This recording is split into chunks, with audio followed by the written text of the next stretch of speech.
অবশেষে সময় হলো Realme 10 Pro Plus নিয়ে কথা বলার।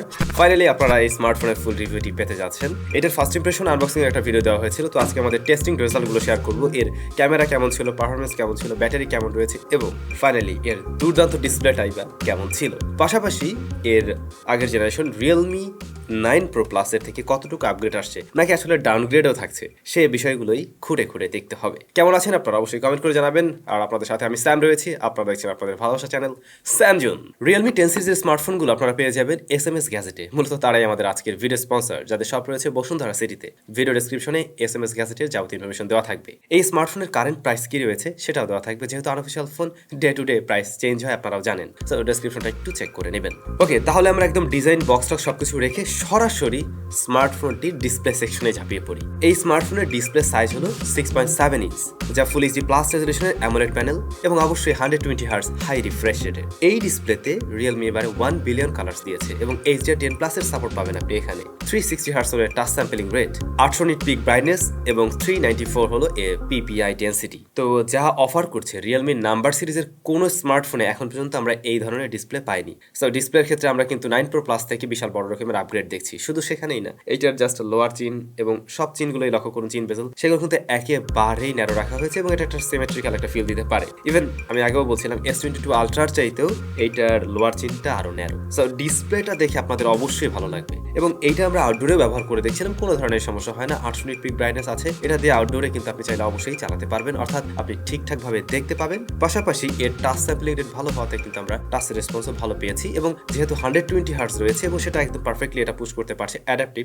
সো সব মিলে কিন্তু ডিসপ্লেটা ভালো লাগার কাতার থাকবে। আবার মিড রেঞ্জে অনেকেই কার্ভ ডিসপ্লে পছন্দ করেন, তাদের চাহিদাও থাকবে। ডিসপ্লেতে A ক্লাস পেয়েছে, A ক্লাস পেয়ে পাস করেছে। তবে হ্যাঁ, এই সুন্দর ডিসপ্লেকে কি দিয়ে প্রোটেকশন করা হয়েছে ভাই, সে ব্যাপারে কোনো ধরনের তথ্য আমারও জানা নেই, কোথাও পেলামও না। তো সাজেশন থাকবে অবশ্যই একটা প্রোটেক্টর ব্যবহার করুন। আর Realme যদি না দিয়ে থাকে সেটা খুবই দুঃখজনক বিষয় এবং খুবই খারাপ একটা কাজ হয়েছে আর কি। আমি জানি না কিছু আছে কি। তবে এই ডিসপ্লের তলায় থাকছে কিন্তু ফিঙ্গারপ্রিন্ট স্ক্যানার, যা বেশ ফাস্ট অ্যান্ড অ্যাকুরেট। দেন আমরা আসছি ক্যামেরা সেকশনে। এই স্মার্টফোনটাতে 3টি ক্যামেরা রয়েছে। মেইন শুটার হলো 108 মেগাপিক্সেলের, যা মূলত স্যামসাংয়ের সেন্সর। দেন রয়েছে 8 মেগাপিক্সেলের একটি আলট্রাওয়াইড শুটার এবং 2 মেগাপিক্সেলের একটি ম্যাক্রো শুটার। এই 2 মেগাপিক্সেলের ম্যাক্রো শুটার কাউকে আর ছাড়ে না, এরকম একটা অবস্থা না। আর ফ্রন্ট ফেসিং ক্যামেরা আমরা 16 মেগাপিক্সেলের শুটার পাবো। তো এর ছবির কোয়ালিটি দেখে আপনাদের কি মনে হয়? আমার যা লাগছে, একটু স্যাচুরেটেড করে মাঝে মধ্যে বেশ কিছু ছবি, যেগুলো দেখতে ভালো লাগে, একটু পাঞ্চি টাইপের ডিপ কালার দেয়, সুন্দর লাগে দেখতে। তবে এগুলোকে একদম ন্যাচারাল কালার টোন অবশ্যই পাওয়া যাবে না, বাট শার্পনেস ডিটেল আমরা ভালো পেয়েছি। ইভেন এর মেইন ক্যামেরার ডাইনামিক রেঞ্জও কিন্তু আপ টু দ্য মার্ক ছিল। শ্যাডো এরিয়াতে কিছুটা ডিটেলের ঘাটতি পেয়েছি, তবে নাইট মোড অন করে নিয়ে যদি লো লাইটে ছবি নেন তাহলে বেটার ছবি পাওয়া সম্ভব। হ্যাঁ, তখনও কিছুটা সফট ছবি দেয়, বাট ওভারঅল এর নাইট মোডের ছবিও কাজে লাগানোর মতো ছিল। হাইলাইট ব্যালেন্স ভালোভাবে করতে পারছিল এর মেইন ক্যামেরাটি। মেইন ক্যামেরাকে আমি ডিসেন্ট বলবো, যদি 35 থেকে 40 হাজার টাকার স্মার্টফোন হিসেবে চিন্তা করতে চাই বা এর আশেপাশে যারা রয়েছে তাদের সাথে কম্পেয়ার করতে গেলে। দেন আলট্রাওয়াইড শুটার রয়েছে। আলট্রাওয়াইড শুটারের সাথে কালারের কিছুটা চেঞ্জেস লক্ষ্য করবেন মেইন ক্যামেরার। এর বাইরে যদি ডে লাইটে বা প্রপার লাইটিং কন্ডিশন আলট্রাওয়াইড দিয়ে ছবি তোলেন, সেই ক্ষেত্রে কিন্তু এর ছবিগুলো ভালো লাগবে বা ভালো শার্পনেস ডিটেল ধরে রাখতে পারছে। হ্যাঁ, ডাইনামিক রেঞ্জে কিছুটা পিছিয়ে থাকবে মেইন ক্যামেরা থেকে তখনও, কিন্তু overall as a 8 megapixel ultrawide ভালো লাগার মতো ছিল, বাট লো লাইটে ততটা ভালো পারফরমেন্স করছিল না যতটা কিনা মেইন ক্যামেরা দিতে পারছিল। দেন 2 মেগাপিক্সেলের যে ম্যাক্রো শুটার রয়েছে, এটাকে আমি এখানেও বলবো 40 হাজার টাকার বা আশেপাশের একটা ফোন হিসাবেও এটা দুধভাত সেন্সারি, এটা খুব একটা কাজের কিছু ছিল না। আমি আসলে অ্যাজ ইউজুয়াল রেজাল্টই পেয়েছি। এর যে পোর্ট্রেট মোড, হ্যাঁ সেটা আবার ভালো রেজাল্ট করছে। পোর্ট্রেট মোডে কোনো ধরনের সমস্যা আমি ফেস করিনি। মেইন সাবজেক্টকে কিছুটা সাপোর্ট করতে দেখা যায়, বাট ওভারঅল পোর্ট্রেট মোড কিন্তু ভালো লাগছিল। ফ্রন্ট ফেসিং ক্যামেরায় এসে মিশ্র প্রতিক্রিয়া হবে হয়তো অনেকেরই। এখানে যে ছবিগুলো দেখছেন একটু ব্রাইট লাগছে না, মানে একটু ফর্সা করে দেওয়ার প্রবণতা থাকে। তবে আমার কাছে যা মনে হয়েছে, ফর্সা করছে করুক, কিন্তু ফর্সা করার ঠেলায় অনেক সময় ফেস টোন আমার কাছে একটু ওয়াশড আউট হয়ে লেগেছে। তো এই বিষয়গুলো না অনেকের কাছে মনে হবে সোশ্যাল মিডিয়া রেডি টাইপের ছবি হয়তো সুন্দর লাগবে। হ্যাঁ, লাগতেই পারে যারা বিশেষ করে ফর্সা সেলফি পছন্দ করেন, বাট এটা মোটেই ন্যাচারাল টোন ছিল না। 40 হাজার টাকার বাইরে আশেপাশের ফোন হিসেবে আমার মনে হয় এটা আরেকটু ন্যাচারাল টোন দেওয়া উচিত ছিল। আমরা আসলে চাইলে তো ছবিটি এডিট করে সুন্দর করতেই পারি, তো একটু বেটার হওয়া উচিত ছিল ফ্রন্ট ফেসিং ক্যামেরাটা। মেইন ক্যামেরায় ভিডিও রেকর্ড করা যাবে সর্বোচ্চ 4K 30 FPS এ। তবে হ্যাঁ, 1080p আপনি যদি রেকর্ড করেন তখন 60 FPS পর্যন্ত যেতে পারবেন, বাট এখানে OIS এর সাপোর্ট নেই, থাকছে EIS থাকাতে হ্যাঁ কিছুটা স্টেবল, বাট স্টিল আমরা কিছুটা শেকি ভাবও পেয়েছি ভিডিও শুট করার সময়। আমরা যদি এর প্রিভিয়াস মডেলের সাথে কম্পেয়ার করতে যাই 9 Pro Plus এর সাথে, ওখানে কিন্তু OIS ছিল, তো সেই জায়গায় এটা অবশ্যই একটা ডাউনগ্রেড।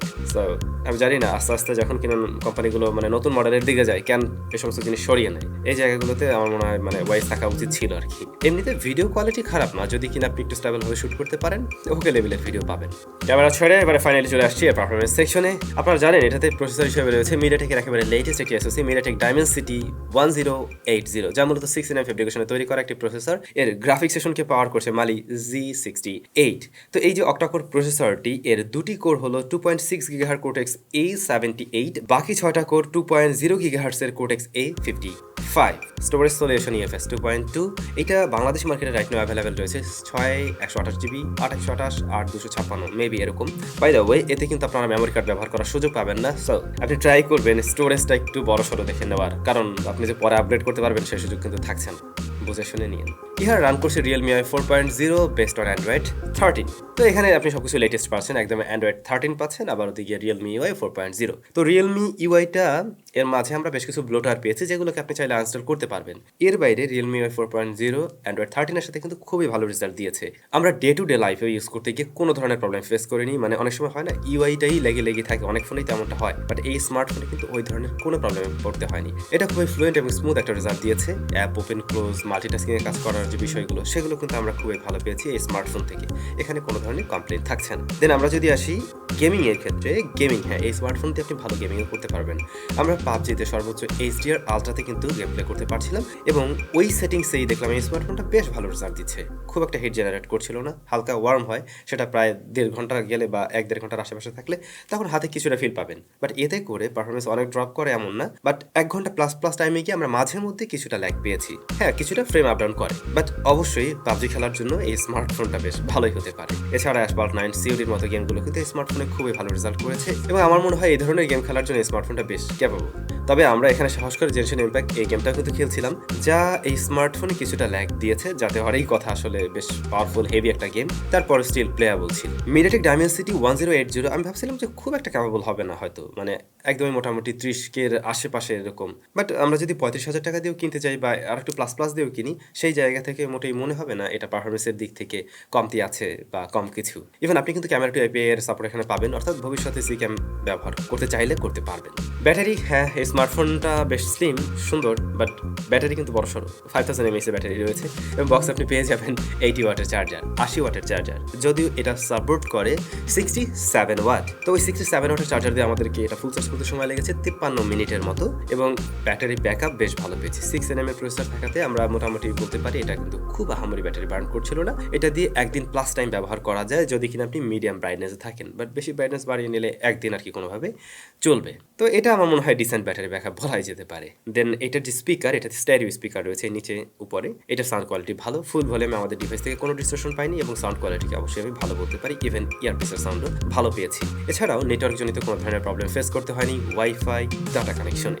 আর ফাইনালি যদি ডিজাইনটা নিয়ে আরেকবার একটু বলতে যাই, এটা বেশ গুড লুকিং একটি স্মার্টফোন, খুবই স্টাইলিশ একটি মোবাইল ফোন, বিশেষ করে ফ্রন্ট লুকটা আমার কাছে বেশি ভালো লাগছে, মানে ফ্রন্ট লুক দেখতে গেলে একটা ফ্ল্যাগশিপ ভাইব ফুটে ওঠে, বাট রিয়ার বা হাতে নেওয়ার পরে আপনার কাছে একটা চিপ ফিলও আপনি ফিল পাবেন আর কি, কারণ রিয়ারটা আসলে প্লাস্টিকেই তৈরি, সুতরাং এটাতে স্ক্র্যাচ পড়বে, আপনি প্রোটেক্টর মাস্ট ব্যবহার করবেন, আদারওয়াইজ আসলেই স্ক্র্যাচ পড়বে, পাশাপাশি আবার ফিঙ্গারপ্রিন্ট সেটাও বসে যায়। এখন যদি কিনা আমরা আসলে এর একটু ভালো দিক খারাপ দিক একবার দেখতে চাই এবং লাস্ট মডেলের সাথে কম্পেয়ার করতে যাই, তাহলে আসলে বিষয়গুলো বোঝা যাবে। যে বিষয়গুলোতে আমার কাছে কমতি মনে হয়েছে, নাম্বার 1 এটাতে আপনি কিন্তু মেমোরি কার্ড ব্যবহার করার সুযোগ পাচ্ছেন না। নাম্বার 2 এটার ফ্রন্ট ফেসিং ক্যামেরায় মনে হয় ইমপ্রুভমেন্টের সুযোগ ছিল। নাম্বার 3 এরকম দারুণ একটা ফোনের রিয়ার প্যানেলটা আসলে প্লাস্টিক না হয়ে গ্লাস হলে জিনিসটার আরও প্রিমিয়ামনেস বেড়ে যেত। পাশাপাশি ডিসপ্লেকে কী দিয়ে প্রোটেকশন করা হয়েছে সে বিষয়টা আমরা জানি না, যদি না থেকে থাকে সেটাও একটা এর জন্য কমতির দিক অবশ্যই। আর ওয়াইএস পাইনি, এটাও একটা বিষয় অবশ্যই। এরপরে যদি ভালো দিকগুলো নিয়ে বলতে চাই, যে কারণে হয়তো এটাকে আপনি চয়েস করবেন, নাম্বার 1 এর ডিসপ্লেটা এক কথায় জোস, এবং রিয়েলমি নাম্বার সিরিজের আমি বলছিলাম সবচেয়ে সেরা ডিসপ্লেটা, আসলে সেরা, ইভেন 40,000 টাকার মধ্যে অন্যান্য স্মার্টফোনের সাথে কম্পেয়ার করতে গেলে one of the best display smartphone এটি। দেন এটা আউটলুক ডিজাইন, হ্যাঁ এটা খুবই স্টাইলিশ একটি মোবাইল ফোন, যারা একটু সুন্দর দেখতে স্মার্টফোন পছন্দ করেন তাদের ডেফিনেটলি ভালো লাগবে। এর অবশ্য আরও কালার ভ্যারিয়েন্ট আছে, সেগুলো বেশ ভালো। এর স্পিকার কোয়ালিটি আমরা ভালো পেয়েছি, এর ব্যাটারি ব্যাকআপ ভালো রয়েছে, এবং অবশ্যই এর পারফরমেন্স, হ্যাঁ সেটাকেও ভালো কাতারে রাখতে হয়। মেইন ক্যামেরার রেজাল্ট আমি ভালো বলবো, সেটা নিয়ে সন্তুষ্ট থাকার মতো ছিল। আর overall performance, day to day usages বা গেমিং পারফরমেন্স, সেটাও কিন্তু আমরা ঠিকঠাক পেয়েছি। তো ভালো দিক খারাপ দিক এই স্মার্টফোনে কিছু সবকিছু জেনেছেন, এবং আনঅফিসিয়ালভাবে কেমন দামে পাওয়া যায় সেটাও জানেন। আমার আর কি যা মনে হয় আরেকটু প্রাইসটা কম থাকা উচিত, যেহেতু আনঅফিসিয়াল ডিভাইস, সেটার একটা বিষয় আছে। তো সময়ের সাথে সাথে নিশ্চয়ই দাম কিছুটা কমবে, তখন নিতে পারলে এটা আরো বেটার একটা প্যাকেজ হিসেবে থাকবে নিশ্চয়ই। কার কাছে কেমন লাগলো, কারা কিনছেন, কি অলরেডি ব্যবহার করছেন অবশ্যই কমেন্ট করে জানাবেন। সবাই অনেক অনেক ভালো থাকেন, সুস্থ থাকেন। দেখা হচ্ছে স্যামজনের নতুন ভিডিওতে।